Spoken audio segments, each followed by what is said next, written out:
यहाँ गेतसमनी के बगीचे में यीशु और उनके पिता के बीच प्रार्थना सभा समाप्त होते ही मत्ती का सुसमाचार अध्याय 26 की आयत 45 में बताता है कि यीशु अपने सोते हुए शिष्यों के पास जाते हैं और उन्हें जगाते हैं और घोषणा करते हैं, घड़ी आ गई है और मनुष्य का पुत्र पापियों के हाथों पकड़वाया जाता है। उठो, चलो, देखो, मेरा पकड़वाने वाला निकट आ गया है।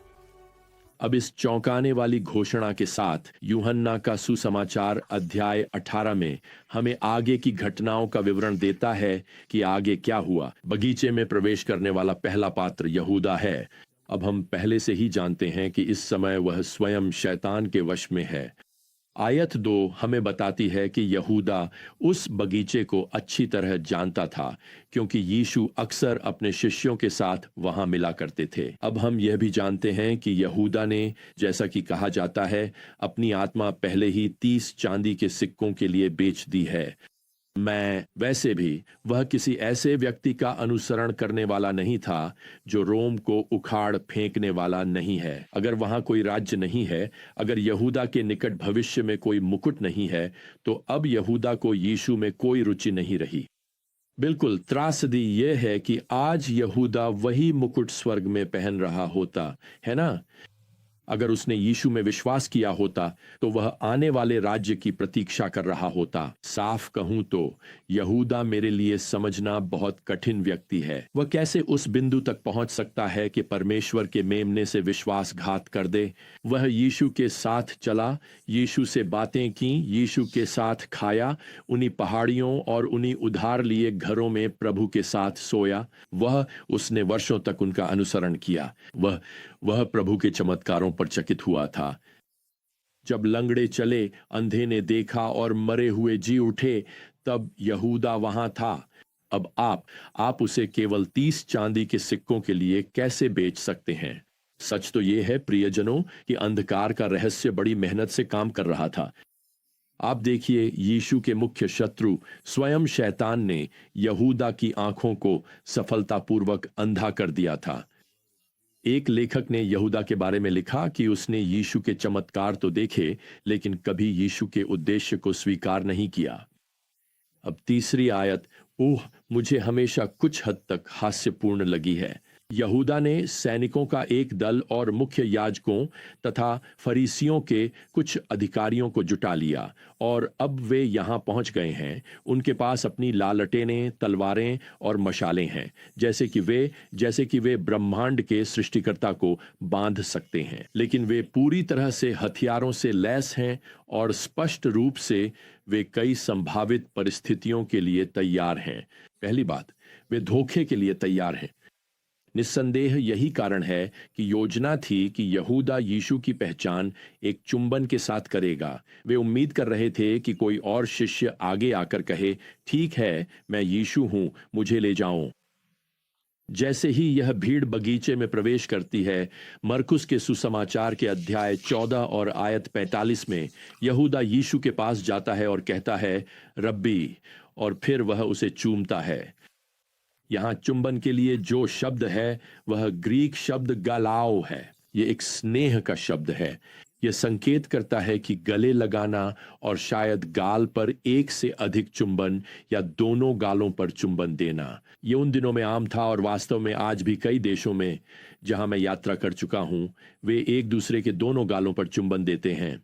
यह स्नेह कलीसिया में भाइयों के बीच एकता का प्रतीक है और सच कहें तो यही बात यहूदा के इस कृत्य को और भी घृणित बना देती है।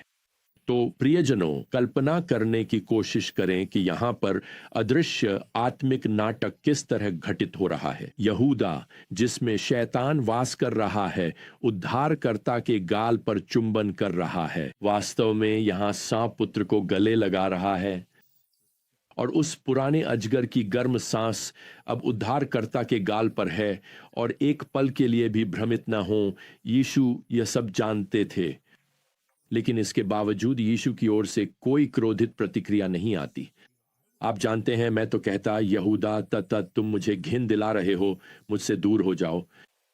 लेकिन मत्ती के सुसमाचार के 26वें अध्याय की 50वीं आयत में यीशु उससे दयालुता से बात करते हैं और कहते हैं, मित्र, जो करने आए हो वह कर लो।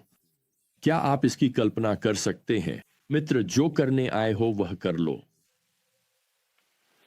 विश्वासघात हमेशा एक भयानक चीज होती है, लेकिन जब यह एक चुंबन के साथ आता है, यानी जब यह किसी प्रियजन या शायद किसी तथाकथित मित्र या रिश्तेदार से आता है, तो यह और भी ज्यादा दिल तोड़ने वाला होता है। लेकिन यीशु यहां हमारे लिए यह दिखा रहे हैं कि जो लोग हमें धोखा देते हैं, उनके प्रति एक ईश्वरीय प्रतिक्रिया कैसी होनी चाहिए। मत्ती के 5वें अध्याय में पहले प्रभु ने उपदेश दिया था, अपने शत्रुओं से प्रेम करो और जो तुम्हें सताते हैं उनके लिए प्रार्थना करो, 14वीं आयत में। अब यहाँ मत्ती के 26वें अध्याय में प्रभु वही कर रहे हैं जो वे उपदेश देते आए हैं। तो भीड़ धोखे की उम्मीद कर रही थी, लेकिन वे केवल धोखे की ही नहीं बल्कि शायद किसी तरह की कायरता की भी उम्मीद कर रहे थे। अब यूहन्ना के 18वें अध्याय की 3री आयत में हम पढ़ते हैं कि वे लोग लालटेन और मशालें लेकर आए थे। अब फसह का चांद पूरा और चमकीला होता। आयत 18 हमें बताती है कि वह रात ठंडी थी और इसलिए बहुत संभव है कि आसमान साफ और बादल रहित रहा हो। वहां इस पहाड़ी पर बगीचे में जाने के लिए चांदनी रात में रास्ता साफ साफ देखने के लिए पर्याप्त रोशनी थी। अब नेताओं के लिए 1 या 2 मशालें ही काफी होती, तो फिर उनके बीच इतनी सारी मशालें और लालटेनें क्यों हैं? वे सब एक एक मशाल या लालटेन लिए हुए हैं। मुझे लगता है एक वजह यह थी कि वे उम्मीद कर रहे थे कि यीशु भाग कर छिप जाएंगे। उन्हें लगा कि यीशु को खोजने के लिए उन्हें पेड़ों के बीच और पहाड़ी के कोनों कोनों में तलाश करनी पड़ सकती है। उन्हें हर संभव लालटेन की जरूरत पड़ेगी ताकि वे उन जैतून के पेड़ों में ऊपर तक झांक सकें, शायद हर चट्टान के पीछे भी देख सकें। लेकिन छिपने के बजाय पद 4 हमें बताता है कि यीशु आगे बढ़कर खुद को उस व्यक्ति के रूप में पहचानते हैं जिसे वे ढूंढ रहे हैं। अब मुझे लगता है कि जब वे बगीचे में प्रवेश कर रहे थे तो वे एक और चीज की उम्मीद कर रहे थे। वे प्रतिरोध की उम्मीद कर रहे थे। यहां यूहन्ना 18:3 में लिखा है कि यहूदा सैनिकों के एक दल के साथ आया था। अब ग्रीक शब्द का अर्थ है एक रोमी कोहोर्ट। इसमें 600 सशस्त्र रोमी सैनिक होते। फिर वहां महायाजकों और सनहेद्रिन के अधिकारी भी थे, जैसा कि हमें बताया गया था। उनके पास शांति बनाए रखने और अपने न्यायिक आदेशों को लागू करने के लिए अपनी निजी पुलिस बल थी।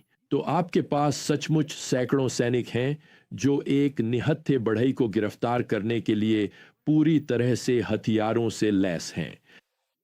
क्यों? खैर, मैं आपको बताता हूं। वे जानते थे कि वह कोई साधारण बढ़ई नहीं था। उन्होंने उसके चमत्कार देखे थे, उसकी महान शक्ति के प्रदर्शन देखे थे, इसलिए वे तैयार थे। उन्हें लगा कि शायद थोड़ी अलौकिक प्रतिरोध का सामना करना पड़े। तो यूहन्ना का सुसमाचार यहां 4 पद में आगे जो होता है उसे दर्ज करता है। तब यीशु, जो जानता था कि उसके साथ क्या होने वाला है, आगे बढ़ा और उनसे कहा, तुम किसे ढूंढते हो? उन्होंने उत्तर दिया, नासरत के यीशु को। और यीशु ने उनसे कहा, मैं ही हूं। यहूदा, जिसने उसे धोखा दिया था, उनके साथ खड़ा था। जब यीशु ने उनसे कहा, मैं ही हूं, तो वे पीछे हट गए और भूमि पर गिर पड़े।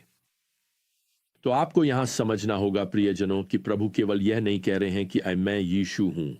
वह वास्तव में अपनी दिव्यता की घोषणा कर रहे हैं। वह एक ऐसे वाक्यांश के साथ उत्तर देते हैं जो यूहन्ना के सुसमाचार में अक्सर पाया जाता है। यूनानी में यह है ईगो ईमी, जिसका सरल अनुवाद है मैं हूं। तो यीशु अपनी शाश्वत दिव्यता की घोषणा कर रहे हैं। उन दिनों में लौटिए जब परमेश्वर ने पहली बार मूसा को जलती झाड़ी में अपना नाम प्रकट किया था। निर्गमन 3:14 में मूसा ने परमेश्वर से पूछा था कि जब लोग उनसे पूछें कि किसने उन्हें भेजा है, तो वह लोगों से क्या कहें। और परमेश्वर ने उत्तर दिया, तुम इज़राइलियों से कहना, मैं हूं ने मुझे तुम्हारे पास भेजा है। दूसरे शब्दों में, मेरा नाम है मैं हूं। यूहन्ना के सुसमाचार में कई बार यीशु ने इस वाक्यांश का उपयोग किया है और वह स्वयं को इस्राएल के परमेश्वर के रूप में पहचान रहे हैं। अब यीशु फिर से उसी नाम का दावा करते हैं और वह यहां बस वह उत्तर देते हैं, मैं हूं। पद 6 में लिखा है, जब यीशु ने उनसे कहा मैं हूं, तो वे पीछे हट गए और भूमि पर गिर पड़े। अब यहां यीशु क्या करते हैं?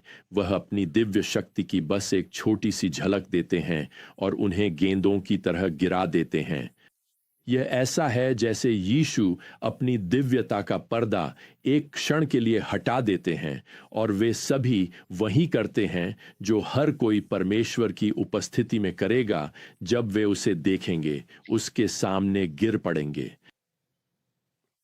मैं आपको बता दूं, वे उसे गिरफ्तार करने नहीं आए हैं, वह उन्हें गिरफ्तार करने आया है।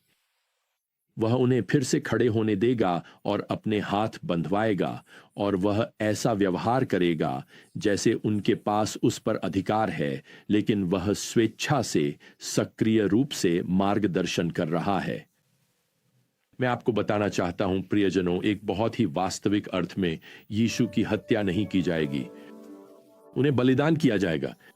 वह स्वेच्छा से अपना जीवन अंतिम फसह के मेमने के रूप में अर्पित करेंगे, जो पृथ्वी पर आपके और मेरे पापों के लिए मरने आया था। तो इसी के साथ आज के लिए हमारा समय समाप्त होता है।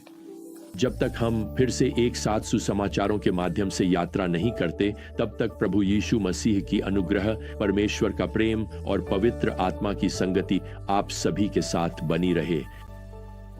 आमीन।